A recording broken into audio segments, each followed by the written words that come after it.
እውነት ጫካ ገብቶ ሰው ገሎ እናቱን ገሎ ሰው በሚስማር መጥቶ መንግስት ይሆናል እንዴ? አይሆንም። ውሸት ነው። ቀበሌም አይመራም፣ አቅሙም የለውም። እኔ ተናግሬዋለሁ ዛሬ። አሁንም ደክመው አቅሙም የለውም። እሱ እስኪወርቅ ሰው መብላት ነው። የአማራን ታሪክ ማጥፋት ነው።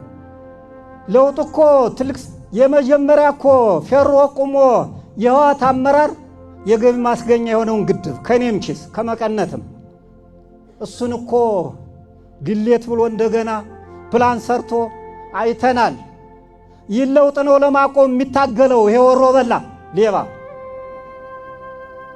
ከዛም በኋላ እኮ እንጂ እስቲ የባህር ዳርን ተለዋጭ መንገድ እነ ጎንደርን እነ ጎርጎራን እንይ። ቤት ይግባ። አሁን አለማም እንላለን፣ ወጣት ስራ አጣ እንላለን። መንግስት ቤት ይግባ። ቤት ገብቶ ይስራ። ቤት ገብቶ ይስራ። ታኮነን እኛ ለገበሬው የሚደርስ ማዳበሪያ እንኳን እያቃጠለ እየዘረፈ እየሸጠ እሱ ነው እንደ መንግስት የሚሆነው? አይሆንም። እኔ በጣም ይቆጨኛል። ፋኖ እኮ ማለት አባቶቻችን 5 ዓመት ሸፍተው ጣሊያንን ያንበረከኩ አፍሪካን ከቀኝ ግዛት ያዳኑ በስም የሚነግር ነው። እውነት ነው የምነግራችሁ፣ እውነት። ታዲያ እስቲ የሕፃን አንድ እጁን ይጣ አንድ አይኑን ይጣ።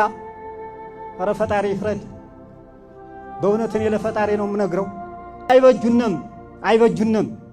የሰው ልጅ ትምህርት ቤት የሚከለክል መማርን የሚዘጋ አማራ ወንድሜን እየገደለ ልጄን እየገደለ ለአንተ ነው የቆምክ ይላል። ውሸታም ነው። ህወሓትና እያለ ትናንት እኔ ነበር ኮሎል ብሔረሰቦች ተጋግዘን ሞሎክሴ እየደፈረ ቀጥቀጠን ያስወጣነውን ህወሓትን ግብፅን ንገዙን ይላል። ይሄ ሆዳም። ስለዚህ ታሳቢ አድርገን እንውጣ፣ ከችግር ንዳን። አሁን እኮ የሚያርስ የለም የሚነግድ የለም። 3 ዓመት እየሞላን ነው። ከዚህ ምን ለውጥ መጣ? የለም። ራው ችግር ካልሆነ በስተቀር አንድ ሰው እናት አባቱን የሚቀብራለ እንዴ? መኪና እየታገተ ይሄ እኮ የአማራ ወግ ልማድ አይደለም። ፋኖ የሚባል አማራ አላውቅም። እኔ ኢትዮጵያዊ የሚል ፋኖ ነው የማውቀው። ሀገር የሚቆም ለቀይ ባህር የሚዘም ትምህርት ቤት የሚዘጋ ማን ነው? እኔ አይቻለው። አማራን ትውልድ ለመግደል ነው። መንግስታችን እየሞተ እኮ ነው። ልጆቻችን እናትርፍ እያለ እየታገለ ያለው እኛ እንላለን እንዴ? ባለ ልጆቹ እኮ ታሪክ ይፋረደኛል ብሎ ነው መንግስት አሁን መከራውን የሚያይ። እኛስ ትውልድ አይፋረደንም? ወንድሞቻችን ወጣ ብለን ብናያቸው አሁን እየተማሩ ነው።